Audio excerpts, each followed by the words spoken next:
a new approach to control illegal immigration. So yesterday I just scorched 10 states who are in rebellion against the federal government.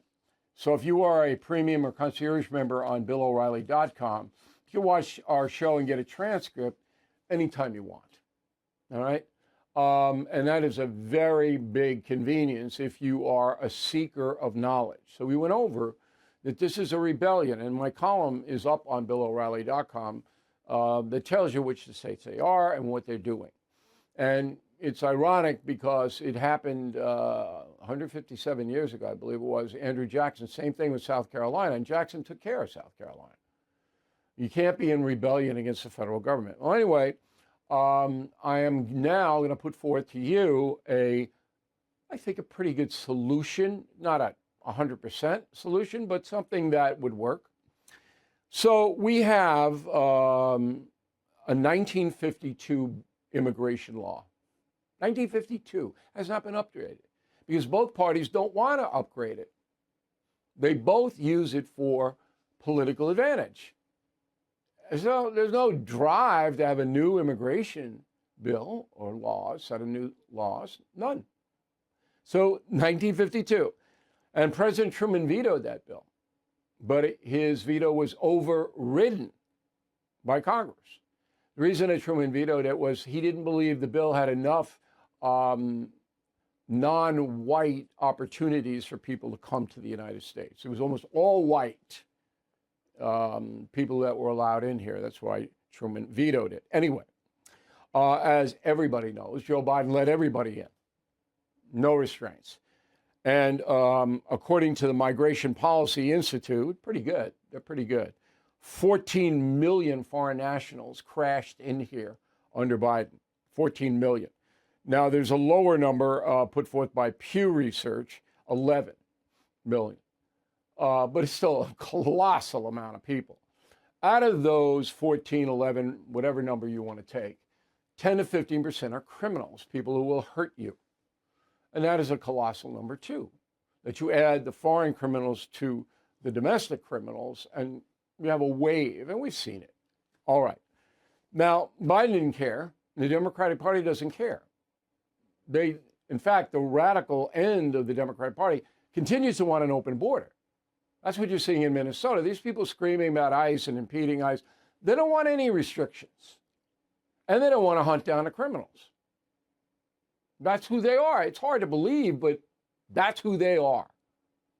And you got to accept it. Okay? So you can't surrender to it. And if I was on a Hannity radio program today, you might want to listen to that. I said, if I were the president, I'd have the FBI interviewing mayors and governors who will not enforce immigration law. By interviewing, I mean, you go in, the feds go in, you sit them down and you say, why are you not doing X? Why are you not doing Y? When you know that federal law trumps your state law. The federal law, you know that in the Constitution. That's what I've been doing now. Because if you're going to rebel against the United States and you're leading the rebellion, you're in trouble. So that has to be built. But that's not the solution. Here's the solution. So by executive order, again, Congress would never vote. You never get it into the Senate. Okay? By executive order, President Trump signs a proclamation that says if you are in this country without proper documentation, you need to go to your post office where there will be a Homeland Security form that you have to fill out. And the form will be your name, where you live, are you employed, how many children do you have, where did you come from, on and on and on. You fill it out. You put it back into the prepaid envelope and you send it to Washington, to Homeland Security, which then enters your questionnaire into a database. Now, you have 90 days to do it. That's fair, 3 months to do it. If you don't do it, then you are subject to immediate detention and deportation. That's it. You're going. And I don't think there's a court in law that would block that, because that's national security. So then you separate the people and the thugs, the criminals, are never going to answer the questionnaire, ever. So you put them in a category, and then you have the so-called law-abiding migrants in another category, and then you adjudicate them. So it goes into immigration courts, where you'd have to hire a lot more judges to do it, but they look at it and they say, there are some people who've claimed asylum. There are some people that are married to American citizens. On and on. What's your story? And then the federal government sends you a conclusion.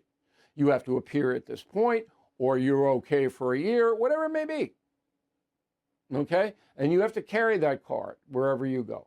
So if ICE stops you, you produce the card, I'm cooperating, then ICE lets you go. Unless you commit a crime, unless they're hunting you for a crime, of course. So that way you get an orderly basis of deportation. You get to know who's here.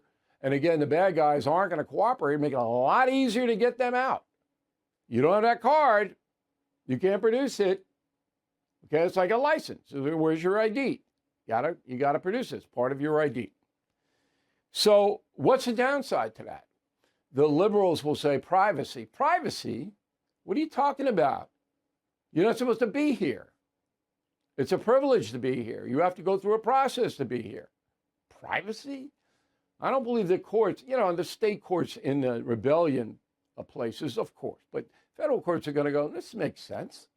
And this allows the federal government to step away and use a less heavy hand, which is good for the nation. All right, I can't do better than that. And I've been thinking about this for a long time. And again, Bill at BillO'Reilly.com, Bill at BillO'Reilly.com. I'd like to know whether you support or oppose that. And that's a memo.